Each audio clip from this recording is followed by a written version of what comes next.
कुरु वंश की उत्पत्ति टिल्ड महाभारत। कुरु वंश की शुरुआत राजा कुरु से हुई थी।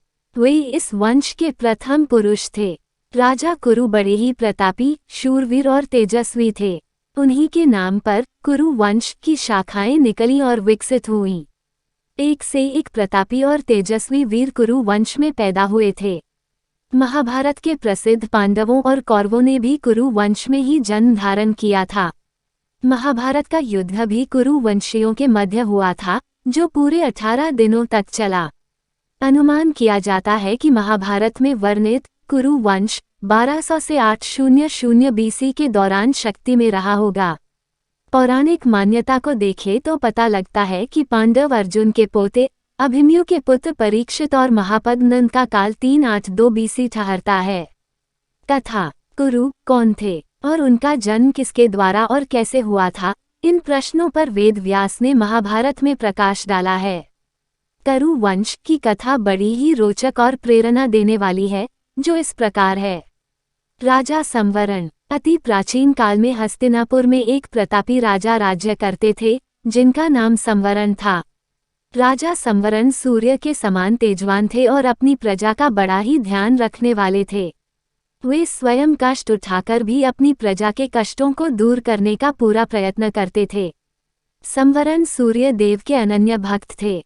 वो प्रतिदिन बड़ी ही श्रद्धा के साथ सूर्य देव की उपासना किया करते थे। जब तक सूर्य देव की उपासना नहीं कर लेते थे, जल का एक घूंट भी कंठ के नीचे नहीं उतारते थे। तप्ती से भेंट। एक दिन संवरण एक पर्वत पर शिकार खेलने के लिए गए। जब वो हाथ में धनुष बाण लेकर पर्वत के ऊपर आखेट के लिए भ्रमण कर रहे थे, तब उन्हें एक अतीव सुंदर युवती दिखाई पड़ी। वो युवती सुंदरता के सांचे में ढली हुई थी। ऐसा जान पड़ता था कि उसके प्रत्येक अंग को विधाता ने बड़ी ही रुचि के साथ संवार कर बनाया हो। संवरण ने आज तक ऐसी सुंदर युवती नहीं देखी थी।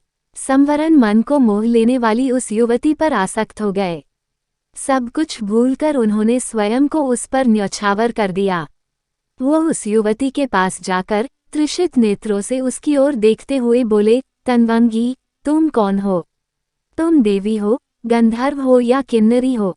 तुम्हें देखकर मेरा चित्त चंचल हो उठा है। तुम मेरे साथ गंधर्व विवाह करके सुखोपभोग करो। किंतु उस युवती ने संवरण की बातों का कुछ भी उत्तर नहीं दिया। वो कुछ क्षणों तक संवरण की ओर देखती रही, फिर अदृश्य हो गई। युवती के अदृश्य हो जाने पर संवरण अत्यधिक व्याकुल हो गए। वो धनुष बाण फेंककर उन्मत्तों की भांति विलाप करने लगे, सुंदरी, तुम कहाँ चली गईं? जिस प्रकार सूर्य के बिना कमल मुरझा जाता है और जिस प्रकार जल के बिना पौधा सूख जाता है, उसी प्रकार तुम्हारे बिना मैं जीवित नहीं रह सकता। तुम्हारे सौंदर्य ने मेरे मन को चुरा लिया है। तुम प्रकट होकर मुझे बताओ कि तुम कौन हो और मैं तुम्हें किस प्रकार पा सकता हूँ। तप्ती का कथन। संवरण की ऐसी अवस्था और व्याकुलता से वह युवती पुनः प्रकट हुई। वह संवरण की ओर देखती हुई बोली, राजन, मैं स्वयं आप पर मुग्ध हूँ, किंतु मैं अपने पिता की आज्ञा के वश में हूँ। मैं सूर्य देव की छोटी पुत्री हूँ। मेरा नाम तप्ती है। जब तक मेरे पिता आज्ञा नहीं देंगे, मैं आपके साथ विवाह नहीं कर सकती। यदि आपको मुझे पाना है तो मेरे पिता को प्रसन्न कीजिए। वो युवती अपने कथन को समाप्त करती हुई पुनः अदृश्य हो गई। संवरण पुनः उन्मत्तों की भांति विलाप करने लगे। वो आकुलित होकर पृथ्वी पर गिर गए और तप्ती तप्ती की पुकार से पर्वत को ध्वनित करने लगे। संवरण तप्ती को पुकारते पुकारते धरती पर गिरकर बेहोश हो गए। जब उनकी चेतना वापस आई तो पुनः उन्हें तप्ती स्मरण हो आई। उन्हें तप्ती का वह कथन भी स्मरण हुआ कि यदि मुझे पाना चाहते हैं तो मेरे पिता सूर्य देव को प्रसन्न कीजिए। उनकी आज्ञा के बिना मैं आपसे विवाह नहीं कर सकती। सूर्य देव द्वारा संवरण की परीक्षा। संवरण की रगों में विद्युत की तरंग सी दौड़ उठी। वो मन ही मन सोचते रहे कि तप्ती को पाने के लिए सूर्य देव की आराधना करेंगे। उन्हें प्रसन्न करने में सब कुछ भूल जाएंगे। संवरण सूर्य देव की आराधना करने लगे। धीरे धीरे सालों बीत गए। संवरण तप करते रहे। अंत में सूर्य देव के मन में संवरण की परीक्षा लेने का विचार उत्पन्न हुआ। रात्रि का समय था। चारों ओर सन्नाटा छाया हुआ था। संवरण नेत्र बंद किए हुए ध्यान की मुद्रा में विराजमान थे। सहसा उनके कानों में किसी की आवाज आई, संवरण, तू यहाँ तप में संलग्न है। तेरी राजधानी अग्नि में जल रही है। ये कथन सुनने पर भी संवरण चुपचाप अपनी जगह पर बैठे रहे। उनके मन में रंच मात्र भी दुख पैदा नहीं हुआ। उनके कानों में पुनः दूसरी आवाज सुनाई दी, संवरण, तेरे कुटुंब के सभी लोग अग्नि में जलकर मर गए। किंतु फिर भी राजा संवरण हिमालय के समान दृढ़ होकर अपने स्थान पर ही जमे रहे। उनके कानों में पुनः तीसरी बार कंठ स्वर सुनाई पड़ा, संवरण, तेरी प्रजा अकाल की अग्नि में जलकर भस्म हो रही है। तेरे नाम को सुनकर लोग थू थू कर रहे हैं। इस पर भी संवरण दृढ़तापूर्वक तप में लगे रहे। उनकी दृढ़ता पर सूर्य देव प्रसन्न हो उठे और उन्होंने प्रकट होकर कहा, संवरण, मैं तुम्हारी दृढ़ता पर मुग्ध हूँ। बोलो, तुम्हें क्या चाहिए?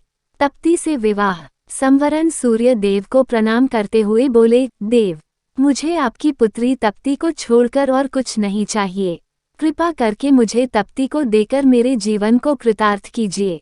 भगवान सूर्य देव ने प्रसन्नता की मुद्रा में उत्तर दिया, संवरण, मैं सब कुछ जानता हूँ। तप्ती भी तुमसे प्रेम करती है। आज से तप्ती तुम्हारी है। सूर्य देव ने अपनी पुत्री तप्ती का संवरण के साथ विधिवत विवाह कर दिया। संवरण तप्ती को लेकर उसी पर्वत पर रहने लगे और पत्नी को प्राप्त करने के बाद राग रंग में अपनी प्रजा को भी भूल गए। राज्य में अकाल। विवाह के बाद संवरण भोग विलास में डूब गए और दूसरी ओर उनके राज्य में भीषण अकाल पैदा हुआ। धरती सूख गई, कुएं, तालाब और पेड़ पौधे भी सूख गए। प्रजा भूखों मरने लगी। लोग राज्य को छोड़कर दूसरे देशों में जाने लगे। किसी देश का राजा जब राग रंग में डूब जाता है तो उसकी प्रजा का यही हाल होता है। राजा संवरण का मंत्री बड़ा बुद्धिमान और उदार हृदय का था। वह संवरण का पता लगाने के लिए निकल पड़ा। वह घूमता घामता उसी पर्वत पर आ पहुंचा जिस पर संवरण तप्ती के साथ निवास करता था।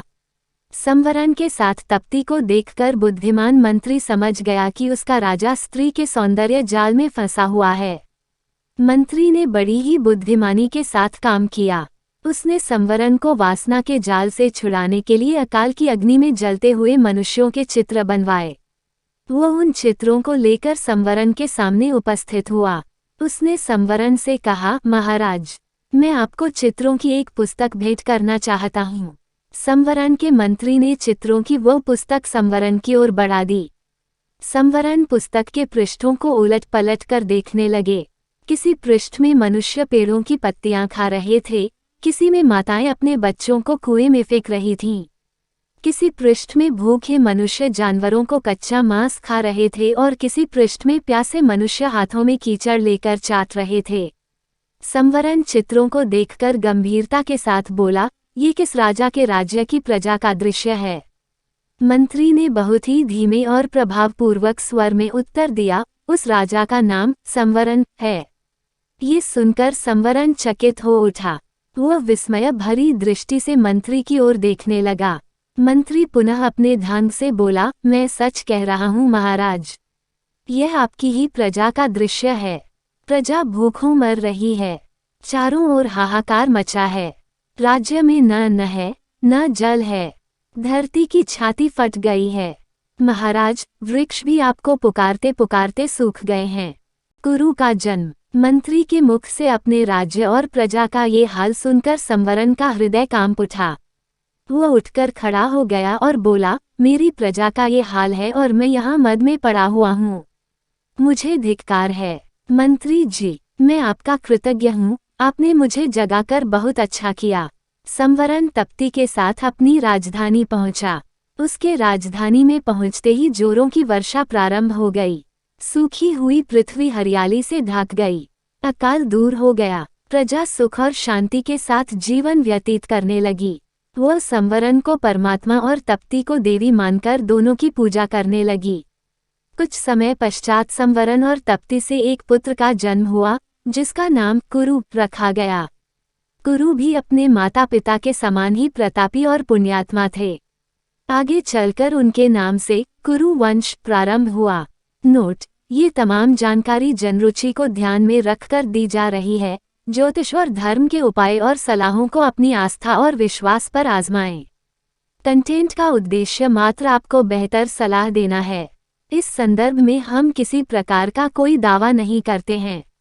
अगर आपको हमारा वीडियो और हमारा कंटेंट पसंद आ रहा है तो कृपया करके हमारे वीडियो को ज़्यादा से ज़्यादा लोगों तक पहुंचाएं और वीडियो को लाइक करें, साथ ही सब्सक्राइब भी कर दो, जिस पर आप सभी को नोटिफिकेशन टाइम पर प्राप्त होगा और हम भगवान का स्मरण कर सकेंगे। धन्यवाद।